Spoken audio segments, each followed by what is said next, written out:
निशुम्भ शुम्भ गर्जनी प्रचण्ड मुण्ड खण्डिनी वने रणे प्रकाशिनी भजामि विन्ध्यवासिनी।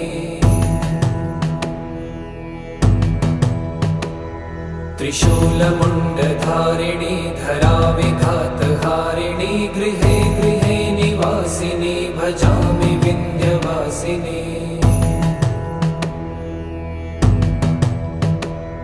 दरिद्र दुःखहारिणी सदा विभूतिकारिणी वियोगशोकहारिणी भजामि विन्ध्यवासिनी।